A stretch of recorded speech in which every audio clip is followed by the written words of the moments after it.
to explain why this session. In my almost 30 years in the Rabbinate, I have served exclusively in small congregations in small Jewish communities.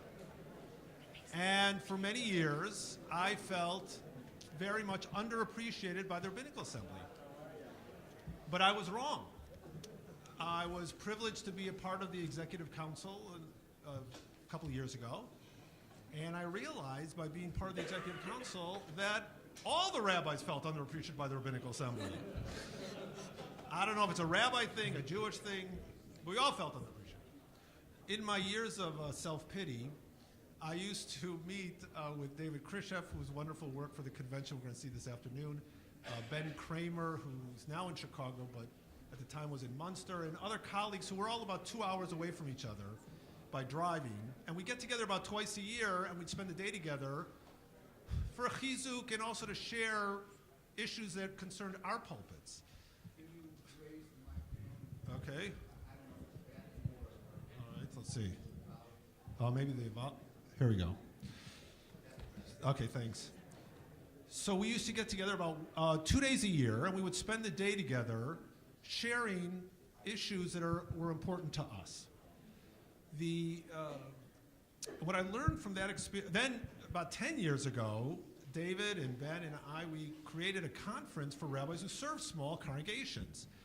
Partially we did it to spite the RA, but to Elliot Schoenberg and to Julie Schoenfeld's credit, they embraced what we were doing, and really it's only because of their support that we've been able to keep this going. We're not doing it this year, but hopefully next year. Being part of the Executive Council, meeting with colleagues who are doing similar work to mine, and then learning from Elliot about the different skill sets that different rabbinates require, taught me that there's a lot of different rabbinates out there, a lot of different types of rabbis, a lot of different work that rabbis do, not all in congregation. When we were working on the Chicago Convention, I started hearing about the amazing, innovative work that a lot of rabbis, conservative rabbis, were doing in the Chicago area. Now, they weren't necessarily what we'd call necessarily in the conservative orbit. They weren't working for conservative institutions, but they were doing very valuable work for Jews in the community. And I felt it was very, very important that we hear from these individuals, because I don't think it's a coincidence that the terrific work that our panelists are going to talk about this morning are conservative rabbis. I don't think it's a coincidence that they came out of conservative rabbinical schools, because all of us, whether we're at Ziegler or JTS or Schechter or now Frankel, there's a connection that we have. There's a respect for textual learning. There's a love for Jewish peoplehood. There is a respect for our sages of the past, but a recognition that times change and we have to adapt. But we make those adaptations with respect for the past. And that connects all of us. And whether we're working within the conservative movement or outside, the work that especially our panelists we're going to hear from this morning are doing, they're teaching this Torah that we're all familiar with, we all speak.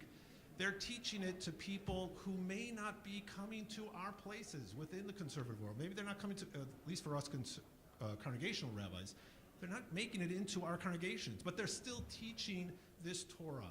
And I think that's very valuable for us to hear this morning and to recognize. So we want to hear from them, not only to acknowledge the amazing work they're doing, but also to recognize that there's a lot for us to learn from the innovations that they've done. Everybody here, except for Rami, actually is Chicago. I know this amazing work is done all over the country, but we're in Chicago, and everybody except for Rami, who's in Washington, D.C., is our local. So without further ado, I'm going to turn it over to Sheryl, who's an amazing educator herself, and welcome to Sheryl and our panelists.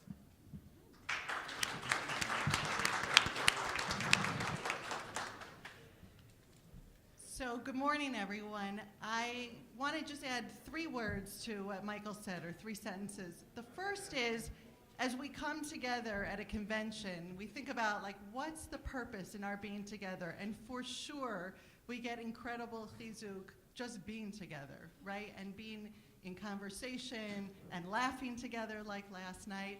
But also, hopefully, we go home inspired, right? Inspired and strengthened in new ways to bring new ideas to the work that we do. So here is the ear that I want you to have this morning during the first hour and kind of the trajectory that we're going on together for the next 2 hours. For this first hour, I want you to really listen to the work that all of these people are doing, to hear where does their work in some way align with the goals that you're doing at home, in your institutions. What, from what you're hearing from them, can you bring back to inspire and move your work forward? We will, when they're done speaking, and each of them is going to give, I don't know, somewhere between a TED Talk and an armchair talk, right? Like somewhere in that genre of just sharing, right, the work that they're doing. We'll have some time for questions and answers. And then when we divide up, we're going to divide up so that each of us has time to kind of work in consultation with each of them and to be in small groups with other people who have similar goals to you and really workshop together. What would it mean to bring a piece of what they do to your work, to your setting? So that's really our goal. When we get to the question and answers, really use that time to think through what are the people up here doing that would help you do your work in a way that's energizing and inspiring and exciting for you. So without any further, I'm not going to introduce any of the incredible people up here because they will do that themselves. So we will start with Robin Damsky, and I will just say to all of you, when you speak, pull out the microphone, pass it to the next person, and I will give you I'm going to go sit right down there. I'll give you 4 minutes. When you're at that 4-minute mark, try and finish up around 5 or 6. Good? Thank you. Thank you, Sheryl. Good morning. It's really an honor and a privilege to be here with you this morning. I am here to talk about a nonprofit that I founded called In the Gardens. And I want to say that, first of all, I do part-time pulpit work, and I also do the nonprofit work part-time. The work of In the Gardens, 7 years ago, I turned my personal property, my home property, into an organic, edible permaculture landscape. And everything that I grow is either edible or medicinal. The reason that I did that is because I really wanted to bring a garden to our congregational site. We had a huge space, and we're in a community where there's another Jewish temple, and there's 2 Christian universities and a lot of churches. And I thought, what an amazing possibility this could be for interfaith bridge building and a way to do work to feed the hungry. And my Balabat team said it's not going to look nice. And I really struggled with that because I just felt, feeding the hungry, it's not going to look nice. Feeding the hungry, it didn't work for me. So I thought, well, what if I do it at my home property? And then it becomes a model, and we bring out the kids from the preschool, and we bring out the youth group, and we do family programming, and I do Sukkot out so people can experience and share the harvest. And that's what I did. And I was a fool because I took all the sod out of my property and found out that I had weeds galore that I didn't know how to manage. But over the years, things have become much more evolved, let's just say. So in the time, what has occurred is that every year, 80% of what we grow is donated to the food pantry or to the hungry in other situations. We educate inner city and other interns in growing food, getting them off the streets in the summer, giving them an income, teaching them a potential trade. We do work in the secular community and in the faith community, both Jewish and non-Jewish, designing gardens all around Greater Chicago and even in California and other locations. And what has become a big piece of what we do is the specific outreach that we do in the Jewish community, which has been evolving to connect our experience of spirituality with the earth, with sustainability, with growing food with Eden, with the garden, hence the name In the Gardens. I really wanted it to be In the Garden, but it was taken. In the Gardens. And we're making gardens, so it's a good thing. And I'm a graduate of the Institute for Jewish Spirituality's Clergy Leadership Program, as well as the Jewish mindfulness meditation teacher training. And what has become infused into our work is mindfulness practice using song, directive mindfulness meditation as a way of helping us connect to ourselves and helping us to recognize the beauty and the joy in others. So all of these pieces come together, both in the Jewish community and beyond the Jewish community, to help us make connections, because we're living in a time where connection is so critical, and reaching across the divide is, I think, imperative for our survival. And in addition to that, it brings us an enormous amount of joy to connect, to bring food to people who are hungry, to teach them the skills and the empowerment of growing their own food, and to get connected to the echad, to the oneness that we all are.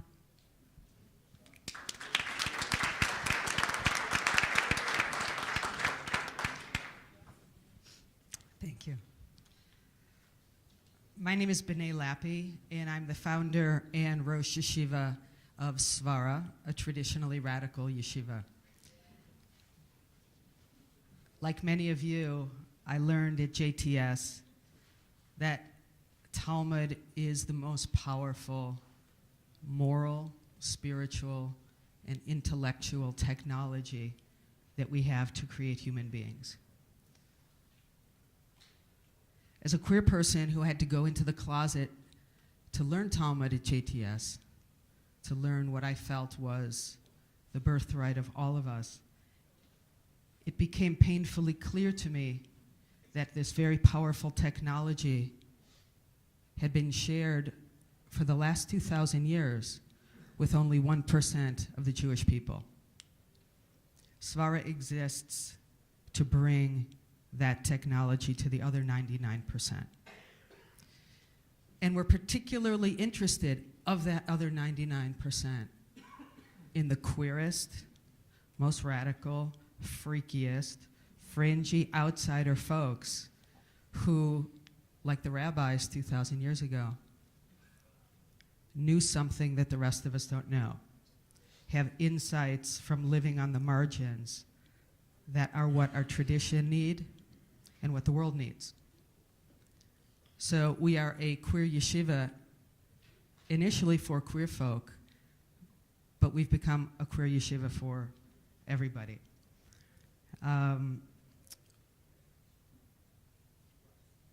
I'll tell you a few of the things that make Svara so compelling, and just to give you a sense of how many we have 1,800 students.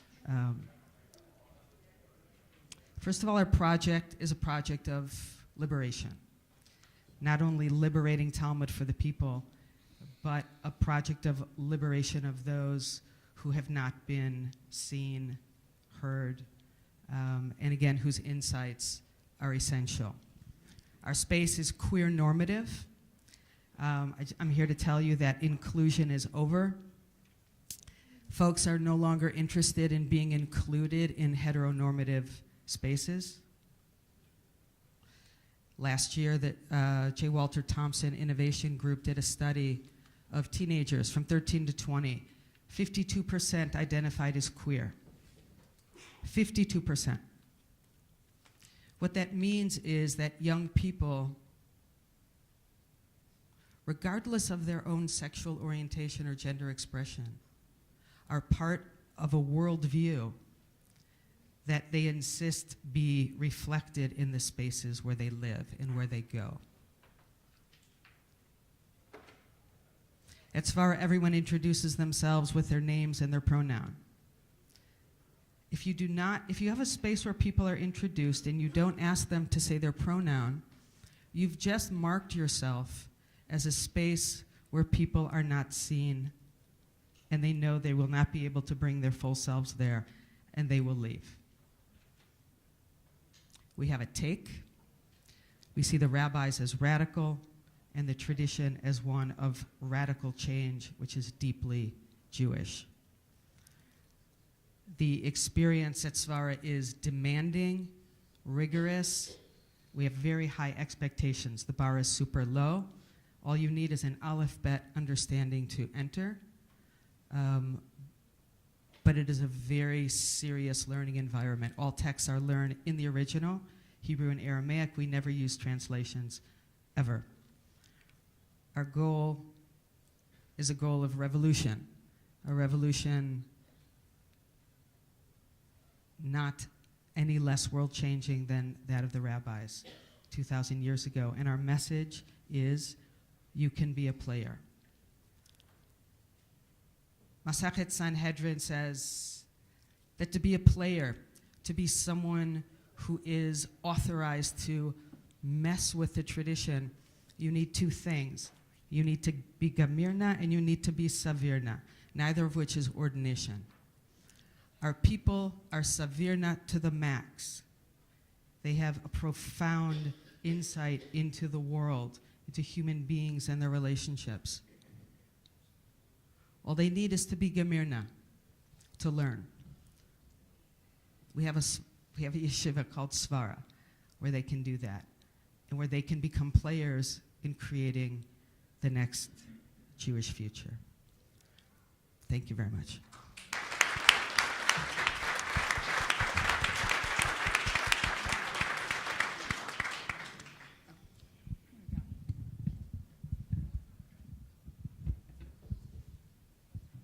I feel like we need to say a bracha for rabbis taking less time than allotted. This is like unbelievable. I'll try to follow in that line. I'm Megan. Welcome to Chicago. This is where I grew up. I'm happy to have you all here. Really happy that Rabbi Newman came and brought everybody here. That's a really big deal to get everybody to the Midwest. It doesn't happen very often. I am currently working in a role called Silverstein Base Hillel as the rabbi. I live in a house with my wife where we are also queer normative, because the home that young people walk into every day is a house with two women who run the household, who are married to each other. We make sure they know that. We get asked quite often if we're roommates. We say yes, we're also married.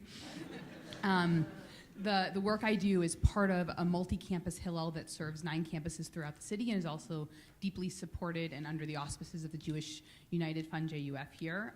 Got some representatives, really happy to have JUF and their support. We are basically non-Chabad Chabad. I'll say a little more about what that means. So everything we do for 18 to early 30-year-olds, people in college and in their first stage of life after college, is run out of our home. We also work as part of a Hillel team. Our partnerships, our pillars are hospitality, learning, and service. And we work with many, many organizations, many of whom are up here, out in the audience. But I just want to speak about one piece of our work that I think is what I want everyone from here to take. So we all know that millennials are anti-institutional. They're not flocking to synagogues or federations or any legacy institution, especially if membership or commitment is required. A lot of millennials and now Generation Z, the current college students, will move multiple times in their 20s, and they'll often live in a place where they have no family. Not where their parents are, and not necessarily where grandparents or aunts or uncles or cousins. What does that mean? We have young Jews all over the country, especially in urban centers, lacking Jewish family roots. And most of them, if you ask them their most positive Jewish experiences, they will describe an experience in a home. They'll describe their parents' Shabbat table or their grandparents. Maybe they didn't celebrate Judaism with their immediate family, but they went to cousins for Seders. This is what they're going to talk about, and when they're looking for an entry point for a Jewish experience, the most compelling offer is going to be an invitation into somebody's home. Chabad knows this. There's a reason Chabad is so incredibly successful with people in the stage of life, college students and right after, people between coming from a home and building their own home, which we all know is lasting longer and longer, which is why people aren't joining synagogues until they're in their mid to late 30s. They're hungering for a community, and they're hungering for something that feels authentic. And we can't let Chabad have a monopoly on that market. Moishe House gets it. It's incredibly successful, but there's no rabbinic figure or pastoral care necessarily at Moishe House. It's all peer-led. And at base, in my home, they are learning, we have young people learning how to use a rabbi, learning how to have someone a little bit ahead of them in life, a family model, or at least an individual who cares for them. Rami used the term near peer, not quite a peer, but near peer. And some of the people who come to our house are around my age. I'm in my early 30s. Some of them are 18 or 19, but they're all looking at what could my Jewish life look like. And we're modeling that next stage. And we're teaching them what they might need that can't be provided by their peers. We all know, when we do weddings, we talk about the chuppah. Talk about Abraham and Sarah's tent, open on all sides. And yet we spend all of our resources trying to get people into these large physical institutions. We focus on quantity and not quality. And we lose sight of one of our most incredible assets, the home. Not just the home of the rabbi, but of your most involved and charismatic congregants, other people on your staff. And we can't just invite those already in the community. We have to look at those who aren't there. So I just want to share a few testimonials that highlight the word home, just to say that I'm not making this all up. So these are some of the feedback that we get on what we do. It feels like a home where I can just show up for an event. That's because it is a home. I know I'll be included. It's homey, people feel comfortable. It's a low barrier entry to a Jewish home filled with warmth and learning. We felt at home and welcome. It's been a home away from home. I wouldn't be as confident and proud to be Jewish without it. You automatically feel comfortable. We're Jewish because we're helping people, having a conversation about something that matters. I feel that I'm connected because of my Judaism, because of base.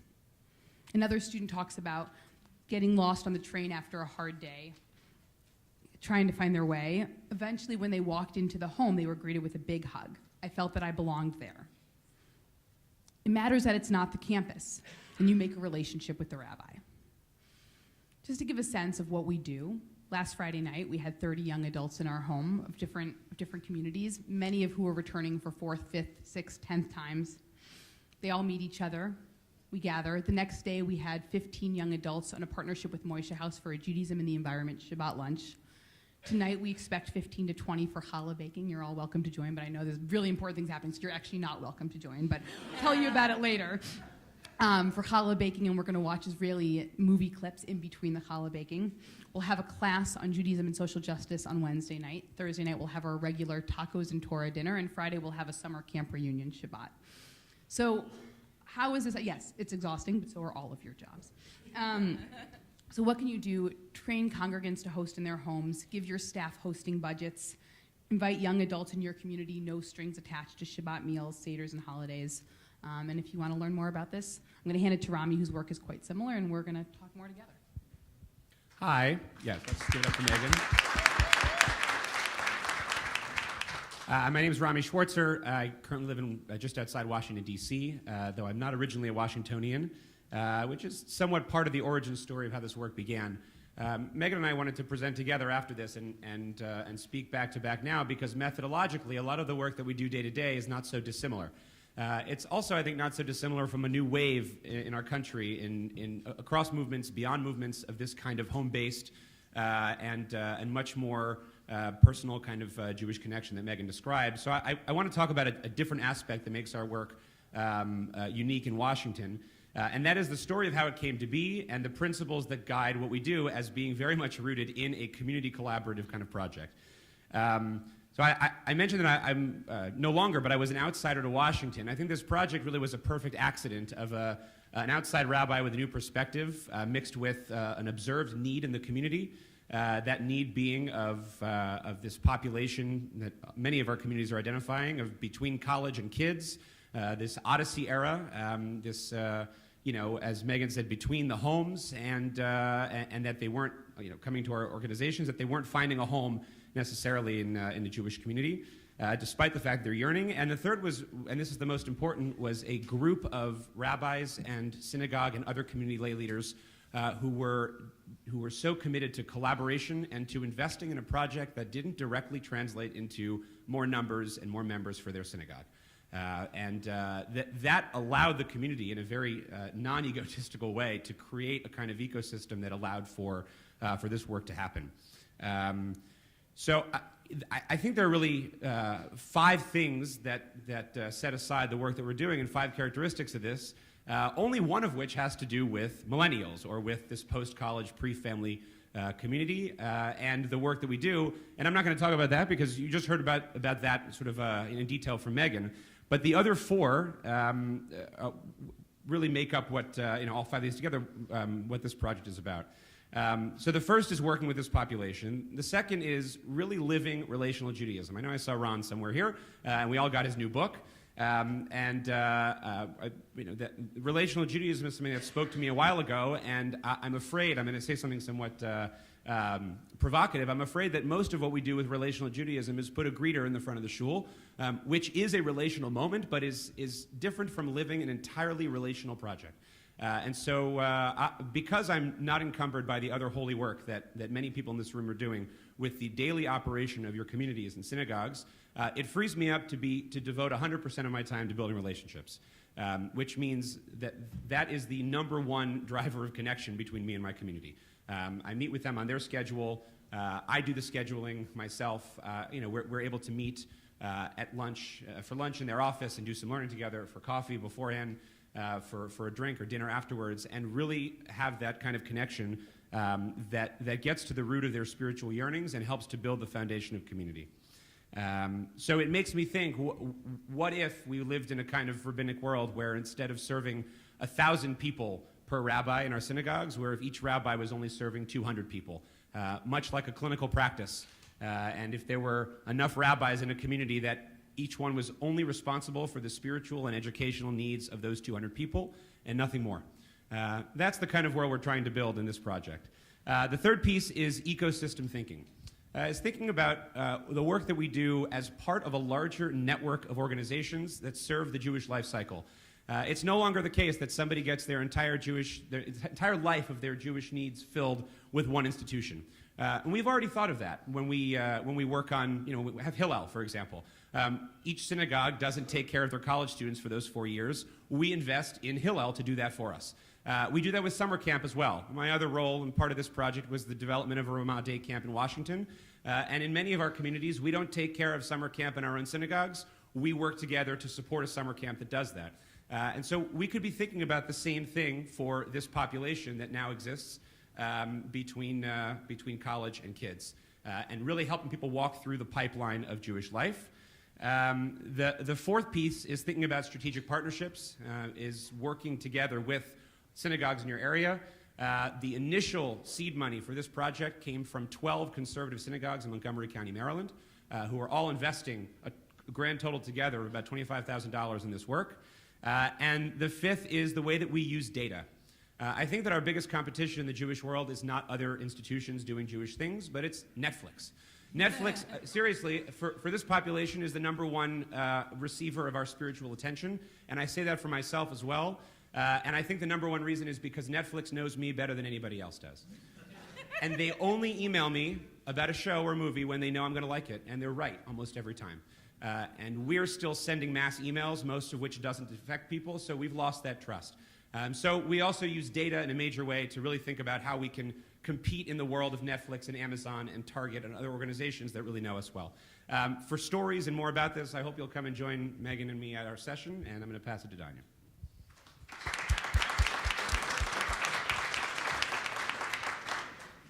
Hi, I'm Danya Ruttenberg. I'm rabbi in residence at Avodah. And in order to talk about what I do and how that can be useful to you, I'm first going to explain what Avodah is. So Avodah mobilizes the Jewish community to address the causes and effects of poverty in America. And our most famous program is the Service Corps, which has been, we're celebrating our 20th year. It's been around for a while. We take people who are really in their first stage of life in the outside world, 21 to 26. It's typically the first year out of college. We place them in social justice nonprofits to do real work, to work with undocumented immigrants who have been detained by ICE, to work with folks at a GLBT health center for low-income folks, right? To work with at-risk youth, to work with refugees, to do work on a level that they probably couldn't if they were just coming out with their English BA normally, but our placements trust us and they know us. And then they all live in a house together, and we do intensive programming with them in terms of leadership development and burnout prevention, developing a systemic analysis to understand really the bigger picture of injustice and how it operates in America. And of course, what's Jewish about working with refugees or with detained immigrants? Right? And then over the course of the year, something magical happens. We also have a justice fellowship, which is for people who are in their kind of next phase out, usually 3 to 5 to 6 years out in the working world. Rabbi Lauren Henderson was a Justice Fellow in Chicago. We have the Service Corps is in 4 cities. Justice Fellowship is in New York, Chicago, and Kansas City. And it's a lot of the same thing. A lot of these sort of like deep tools to do the work for the long haul and in a Jewish context. So 85% of our alumni, we have 1,000-strong alumni community now, 85% say that Avodah helped them to find their place in the Jewish community, and 87% stay in social justice work for the long haul. So we've got this secret sauce, right? We know what we're doing. And so my job is to basically take all of the magic that we do in these small communities and to break it open and to make it accessible to the wider Jewish community as a whole. And to say, okay, we now know how we can create leaders for the future to really change this country. How do we make this accessible to Jewish communities b'gadol? So, before I get into that, I also want to note that we are recruiting right now. So if you have a graduating college senior that you know in your community or somebody else, let me know. We are heavy in recruitment season right now. So one of the things that I did when I came in was to say, okay, well, what is Avodah's Torah? Like, what are we offering that's unique to the universe? There are a lot of great social justice organizations.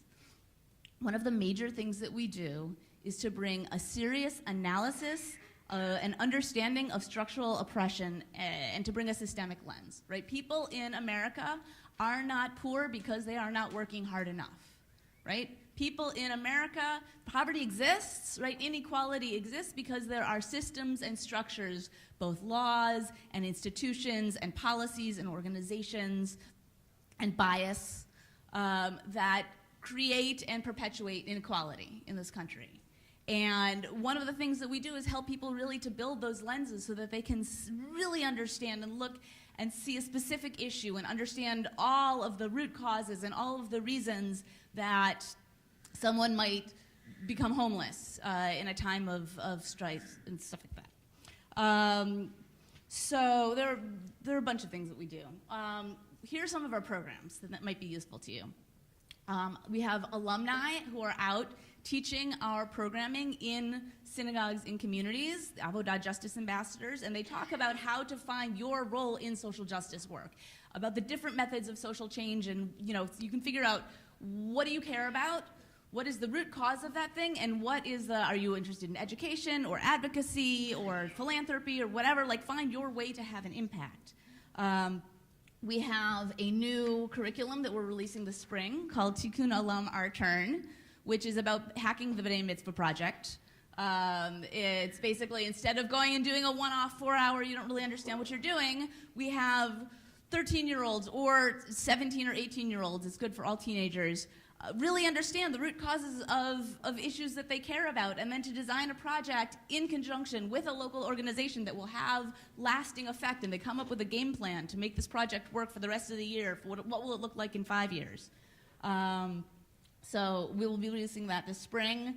We have a lecture series called Speak Torah to Power that's about anti-Semitism and solidarity. It's about intersectionality, human dignity in American policy, and we'll be releasing discussion guides also for use in synagogues and hillels and day schools and everywhere. And we're in the process of developing other modalities to help communities to move from social action to social justice. Right? To move, as we would say, up Rambam's ladder of tzedakah, to create a world in which less inequality is there, and in which we use our manifold resources in our community to be more effective and have a more lasting impact for everyone.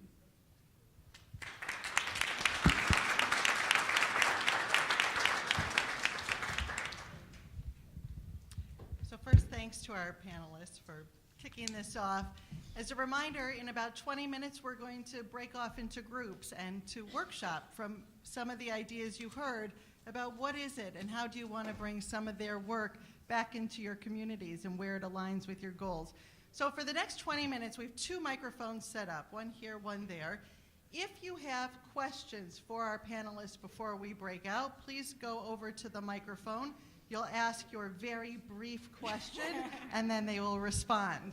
I'm glad you noticed that. Here's the thing as you think about the questions. Two thoughts. One might be to help you decide where you want to spend the next hour, right? Is there something you need to hear a little more about to know, does this align with the work I'm doing? Is this going to be a generative time spent for me?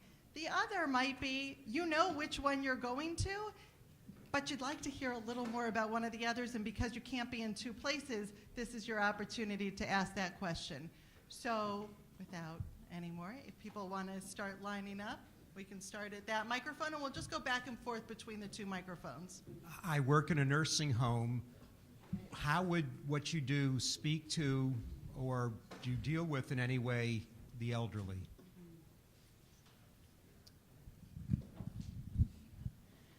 One of the things that we've begun to do in the gardens is discover the power of elderly individuals and special needs individuals in working the earth. And we've been working to design gardens or to work with something that may already be on site to enable the elderly to have hands-on. There are specific ways that a garden can be designed that make them accessible to people that are even in wheelchairs. And there's something about caring for the soil, caring for a plant. It gets back to caring for creation in Genesis, that also cares for the individual soul. And I'll add one more piece to that. Mindfulness practice is an incredible tool across the ages. And whether it's in music or breath or meditation, there are an enormous number of tools that connect us to spirituality and that help us to really increase our well-being. And those are tools that we use. I actually do quite a bit of work with CJE, Senior Life, locally. So I'm using these tools in some capacities already. Just add one other brief thing that I think relates to the relationship piece that Rami emphasized. I felt I did my chaplaincy summer kind of in the midst of a long Hillel working with young adults, and I think the main thing I find most similar is that it's about relationships for the sake of relationships, which, again, without having kind of all the institutional barriers, most of what I think Rami and I spend our day doing is sitting with people pastorally. So I think maybe you're already doing it, focusing on relationships without all the other kind of institutional barriers and strings that come with a lot of other parts of our work. Thank you. Yeah, in regard to like embracing pluralism and pushing the envelope, I'm curious specifically for those of us who have LGBT members in our communities that I'm the rabbi of. I mean, we are dealing and struggling with the concept of intermarriage, of refusing to bless the couples who come mixed. In the LGBT community, it's probably much higher, even generally to the general Jewish community, in terms of who they choose for a partner, and how do we continue to welcome these LGBT people in our communities and let them know that their love is blessed when we will not bless their marriage. Dealing with intermarriage. Give it up. I just want to note that probably, I actually have no data, and since I'm not in a congregation, I have zero anecdata, but if it's true that more queer congregants are marrying non-Jews, it's probably because they have decades of bad experiences in Jewish space. So if this is an issue that is a concern for you, the number one way that you can be useful as a human being generally, because it's the right thing to do, and if intermarriage is a concern also, like, make sure your space is a space where queer people feel welcomed and celebrated and affirmed, not just included, but celebrated and valued for everything that they bring. And I would add, if you have a large staff, having someone who's queer on staff goes really far, no matter what role they're in. Having queer couples who are involved on your promotional materials. I know that feels like it's tokenism, but it goes far for people to see queer role models. I know all the time when people talk about draw it on Jam and say, I know there's a queer rabbi there, so I inherently feel more comfortable because there is a queer person at that synagogue in a leadership role. The last thing about intermarriage, and I'm not anyway an expert on this, is the stories I hear when people say, I called the synagogue, I spoke to a secretary who, when they found out that I was marrying someone who was non-Jewish, they basically said, we don't do this, and didn't call us back. So I think building relationships with people, even if you can't officially bless their marriages, inviting them to dinner, finding more and more ways to make people feel welcome, that is the way that people feel welcome, by actually just welcoming them, even if you can. I have had to say no to a number of intermarriages, which working for Hillel is hard, but those people feel no less welcome in my home because of the way I treat them the other 99.999% of the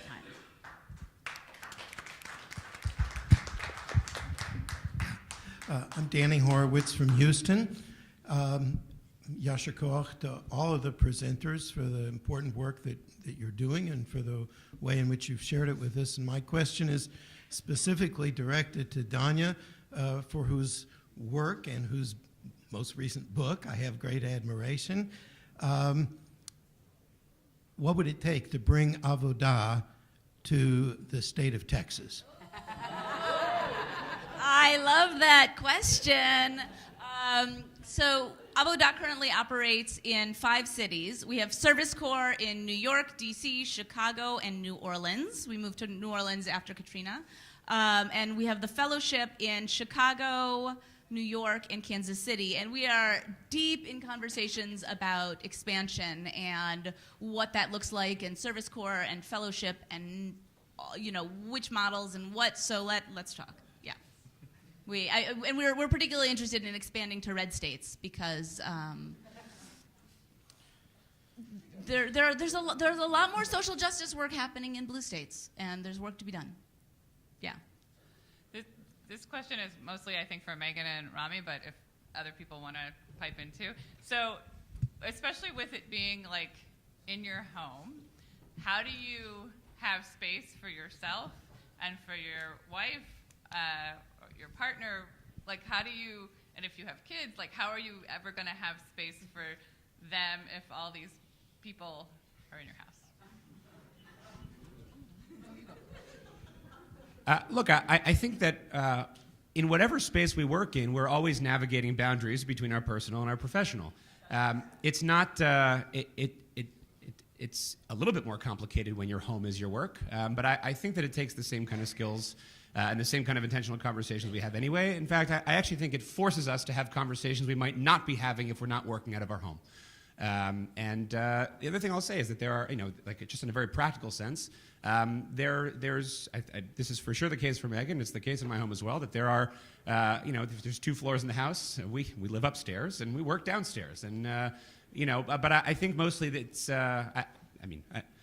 I don't mean to be dismissing the question. I think it's really no different than any other position we have as clergy, that we have to be having these conversations, and it's not uncomplicated, but it actually invites people in to watch how we model those dynamics in a way that we don't always get to show people outside of our home in a different workspace. I would just add one piece that it's not a drop-in space. So we just went through interviewing. We're hiring a second base rabbi and spouse to start in Chicago this summer. And they said, as I said, we're going to be like a drop-in space during the day for students to come for study hours. And you realize very quickly that means you have no boundaries. And you're sitting at home waiting to see if people are going to show up. So we have set hours during the day that our home is open. We advertise, and they're usually for programs. And so when no one's in the house, it feels like a private home. A larger private home than I would be able to afford otherwise, which is great. but we also are able to host our own life there, and that makes a big difference. If I can add to that, having run a nonprofit out of my own home now, it's been a nonprofit for 2.5 years, but I've been doing this for 7 years. And it's the same thing, where people come in and they get to see me on a good day, and they get to see, I should say, my home on a good day, and they get to see my home on a bad day. And, some of the downside is my house is always full of soil. It's always full of soil. People are always tracking in soil, and I'm vacuuming and sweeping nonstop. But on the other hand, we share a meal around the table, and we make smoothies together, and we talk about personal unfolding and personal issues, and every single person that comes and works with us becomes part of my family. So it's been a beautiful opportunity.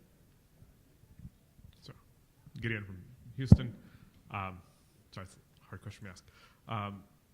It's my first time actually hearing the term queer normative, and it's something that relates to me very strong as a gay rabbi of trying to like kind of balance the person who came out after I already started my pulpit.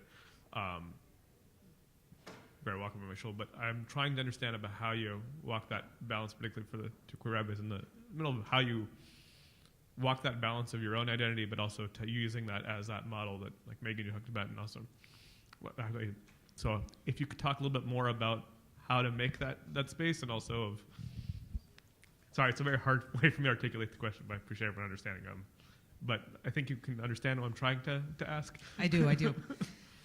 We play with the term, as you may have picked up on. First of all, let me define what we mean by queer. Queer is about embodying a profound experience of otherness and walking through the world, bringing the insights gained from that experience as a critique to the mainstream. There are queer number one folk, queer number two folk, okay? Queer number one folk are the LGBT folk who you normally associate with the word. But not everyone who's gay is queer. If you are gay, but you are just interested in getting the goodies that the straight folk get, that's not queer. And frankly, we're not very interested in those folk. They're interested in being part of the heteronormative world with all the privileges that come with that. And there are queer folk who are straight, who are interested in disrupting the assumptions of the heteronormative world. Outsiders tend to be queer, and those who are willing to pay the price to bring those insights to make the world better are queer. And we call the rabbis queer, because in the number two sense of the word queer, that's what they were doing. And we think that queer folk are like the canary in the coal mine. The queer folk are the folks for whom the master story breaks down first, and who have the courage and the willingness to prioritize their inner voice over and above what the world says. They are particularly adept at being players and change makers. And those are the people we're interested in, and we're interested in creating a new center where the conversations of the old center, be they intermarriage or queerness or what it means to learn to be a rabbi, you name it, are happening, and a new Judaism is created. I would just add, I mean, this is the expert on that question in the entire Jewish world, so I'm just learning from Benay here. But I would say also there's a lot of normative Jewish spaces that exist in Chicago, and there's a decent number of non-normative ones, and as we choose who we partner with everybody. We work very closely with Federation, and Federation, I would say, is a space that's working to become more queer normative, but we also work very closely with Mishkan. We do programs as far. We work with social justice organizations when we're thinking about who are the voices that we're holding up, who are the people I'm asking to co-lead with me, to co-teach as we're creating leadership community. We're thinking about having more marginalized voices at the center. And I think that's a major piece of it. For us, we work with a lot of art schools. I would say the majority of our students are those people who identify as queer regardless of their sexuality. And the more they are seen at the center of what we do and feel like what we're doing is for them, the more our space becomes welcoming. So we have 3 people, 4 questions. We're going to take those so nobody else stand up so I don't feel bad when I say it. Hi, Julia Andelman. Thank you for sharing this amazing creative work. I was feeling a little sad when you were all talking because inspired and sad. So much of the work that you're doing is happening in an urban setting. I'm a member now of a suburban synagogue, and there's like this urban-suburban divide, and this exciting, impactful stuff is only happening in certain areas. And I feel like I went off to the suburbs, and there's just not, like, you send out 1,000 Avodah fellows or graduates, whatever, for example, and then they're just like immediately diluted into the suburban population, and it's very hard to make change. And I think there's a lot of needs for the kinds of change that you're addressing outside of urban centers also, and sort of how do we change the larger Jewish world if the creative stuff is only happening in urban centers? So I wanted to, sorry. Well, I want to clarify that actually, I say that I'm from Washington, D.C. The truth is, I know that the Washington suburbs are maybe not the same as every suburb in the sense that they're somewhat urbanized, but this is a project that's devoted on the suburbs. And one of the things we noticed is that there is a ton of money and professional energy being spent on the millennial Jews in the District of Columbia, places like 6th and I, Addis Israel, Gather D.C., and that there were hundreds and hundreds, and probably more than that, and we now know that the majority of the Jewish population in D.C. lives in the suburbs, hundreds of young people living out in the suburbs, choosing to live there without children, and nobody was paying attention.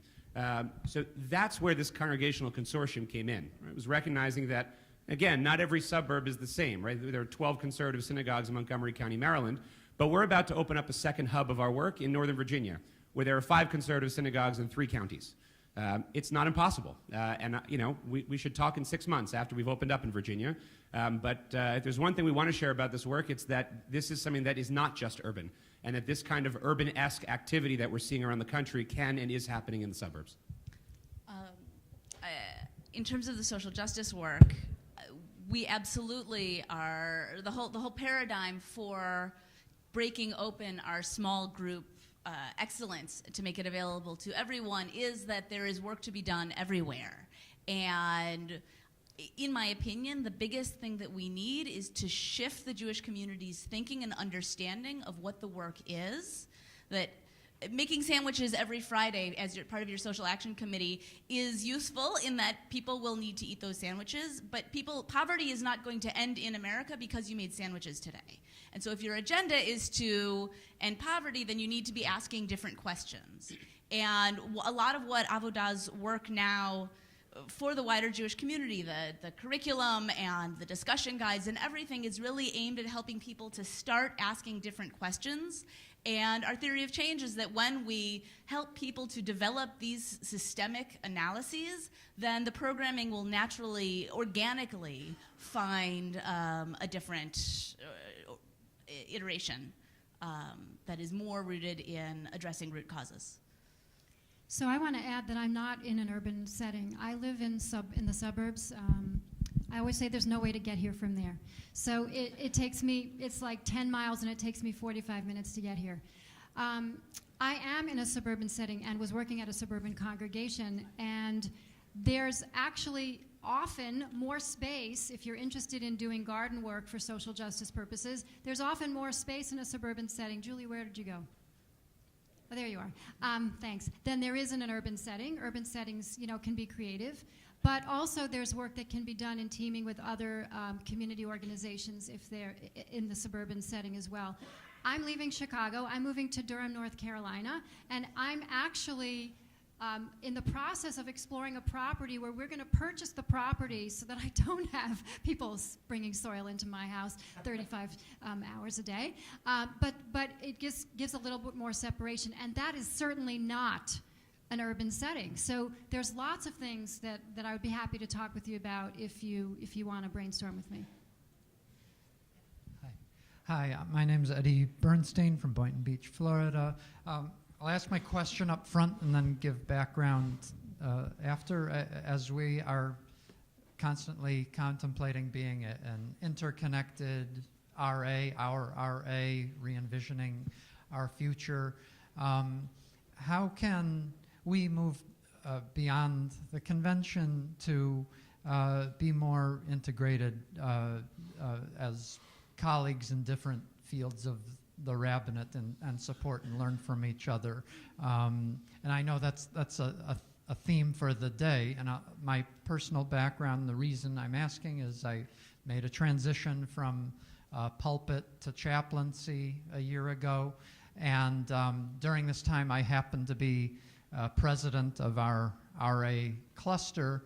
And just a practical issue I noticed, and this might be relevant for other parts of our time together, but I want to ask it now. I have a hard time scheduling meetings when I have a 9-to-5 job during the day, and most of the pulpit rabbis can meet during lunch hour or 9 o'clock or 3 o'clock. And I want to put out there for now and for our time together that how can we envision being interconnected so that we can really support and learn from one another in our work together? Entrepreneurs aren't supposed to give advice, so I can just tell you my experience. One of the things that we really noticed is that the incredible benefit of doing this work together was just how much it tied together our colleagues across, and a few of them are in the room and can attest to that, across their different rabbinic work. The scheduling is a hard thing, but the fact that we have a project that we're all passionate about and committed to, it allows us to do something together rather than just exist together. And it's actually, one of the things we're thinking about and expanding into Virginia is that even within the Washington, D.C. RA, there's a very different sense in the Maryland, among the Maryland rabbis than in the Virginia rabbis. And one of the things we're really working on is actually how can this project, it doesn't have to be this project, but any project, really be a connector for these local colleagues, some of whom are further out into the suburbs and feeling disconnected. So I share that having a project that we work on together could be one way that locally we connect members of the RA throughout different work.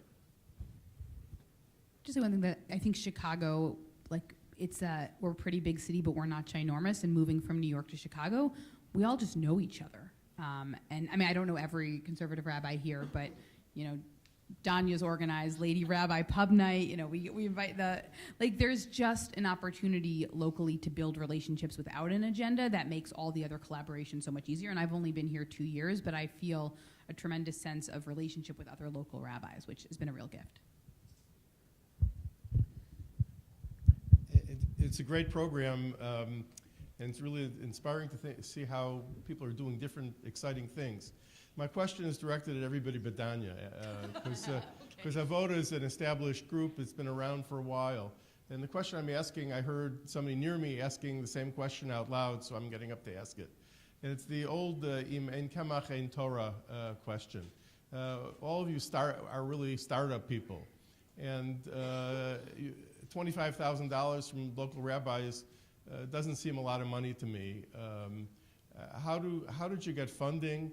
And how did you live during the startup time until you got more established and were able to somehow or other develop a philanthropic base for your work? I jumped off a cliff. It's not the first time I've done that in my life, except I'm older now. And I had a kid in college, and I'm a single mom. But I needed to jump off the cliff because my commitment to our planet and to feeding people and our future was so important that I had to do it. And I found that there were people in my former congregation who believed in it and began to step forward and do some funding. I learned a lot about fundraising. There's probably a lot more that I could learn, but I've learned a whole lot about fundraising, and I've learned about using platforms that GoFundMe and Razoo and PayPal Giving Fund, all of these platforms that can be utilized for fundraising campaigns. I've learned to use my home for fundraising. I can go on and on and on and on. That fundraising is a really big piece of at least the work that we do, and we reach out to donors regularly. Occasionally, we'll do a grant application. What we have found is the old, chicken and egg thing that you have to be a certain level of stature before a lot of organizations will consider funding you, and so that means you have to have some years under your belt. For me, I don't know about the other organizations, but we have a fiscal sponsor because we started as a nonprofit in Illinois, and our application to the IRS for 501c3 we're still waiting to hear back for the acceptance of that. So we're under the umbrella of another organization through which we can do our fundraising. So yeah, it's work, but bit by bit, the word gets out and the work gets out, and people begin to recognize the name of the business or my personal name, and it begins to expand and expand and expand. I'm not going to say it's easy by any stretch of the imagination, or it hasn't been for me. And one of the blessings has been doing part-time pulpit work, and I do a lot of other kinds of rabbinic entrepreneurial work in the community, so that I bring in bits and pieces of income in other ways. I'm also a medical massage therapist, and boy, did that tool come in handy. But it's just doing what you need to do until you can do less of some of the external stuff and have more of the support from the internal vision. As far as 15 years old, for our first 10 years, I did it on the side while I had a day job and was making my living from that. In 2013, Svara partnered up with Mishkan Chicago, and because of the genius of Rabbi Lizzie Heidemann and what she created at Mishkan, Svara took off. That was a partnership that put us on the map, and after about a year of that, I cashed in an investment that I had that was 3 years of a nest egg. And I bet the farm, and thinking that I would only need to spend 1 year of my nest egg, I ended up spending 3 years until Svara really caught on in the funding world. And because we are very successful at bringing people in and having an important impact on them, the funding world has caught on. We now have $1 million a year budget. I'm caught by the language, spending a nest egg and jumping off a cliff. I think you're hearing that no, seriously, you can't be risk averse in this kind of industry. And that's certainly true in what we're doing in the DC area. I also want to point out that I want to say two things about this. One is that, if I didn't say it before, I also direct our local Ramah Day Camp, which started at the same time that this project started. So part of the thinking was we have two startup organizations, neither of which had either full-time work necessarily or a full-time salary. And we can put both of those together, and actually both of them get a director for half the price.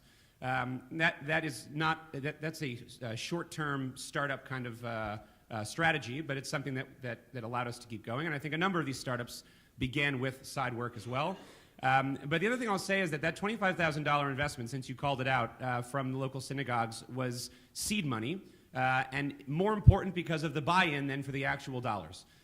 We also, our original first-year budget of about $160,000 had investments from no fewer than 17 different funding sources, many of which I'm proud to say are movement partners between conservative synagogues, United Synagogue, National Ramah, a number of other partners. And that's something that it's important to point out in this room in particular, how the movement came together for this. And then local federation and 5 local family philanthropies. We're now in a place where we're moving more towards sustainable family philanthropy in the DC area, and also a larger national grant that's going to help launch our second hub. It's look, like all entrepreneurship, it's a combination of having a clear budgeting plan and also taking a bit of a risk, and that's where we are. Okay, number one, Benay, I hope I'm queer enough to qualify for your upper tier. I don't know.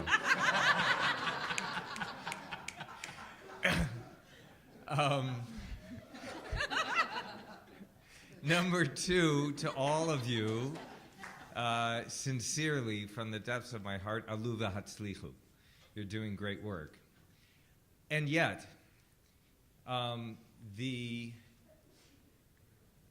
powerful pull of individual relationship building that, for example, Megan and Rami is so much a part of what you do, of individual meaning making, seems to me in tension with the fundamentally communitarian aspect of our tradition, and not just of its institutions.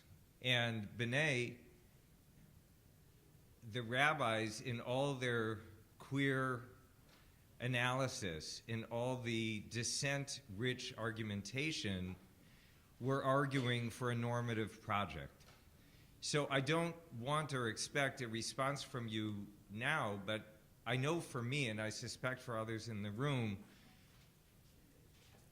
with my enormous enthusiasm and endorsement for what you're doing, I'm very conscious of the ways in which it feels fundamentally at odds with the guiding and organizing values, not just institutions and structures, but values of our tradition. And I worry about that.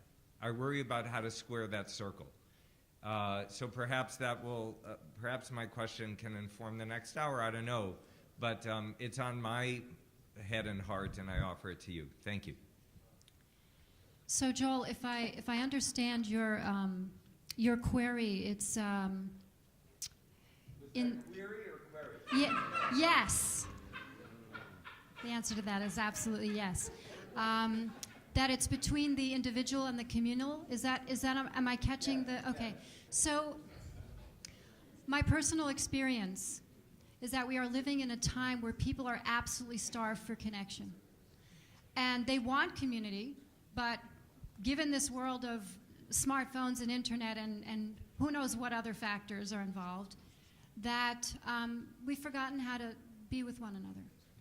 And so, again, it's my experience that in cultivating these one-on-one relationships and giving people opportunities to work together in maybe instances that they have not been in before. You get a group of 5 or 10 or 15 or 20 people that are involved in planting a raised bed or dealing with designing a drip system, which I get to teach about Israel. Bit by bit, people get in touch with their humanity in a new way. And as that takes place, community gets built. And so it's very sad for me that we're at that level as a culture. But it's very clear to me that we are making community, we are building community one individual at a time, one relationship at a time, and one soul at a time.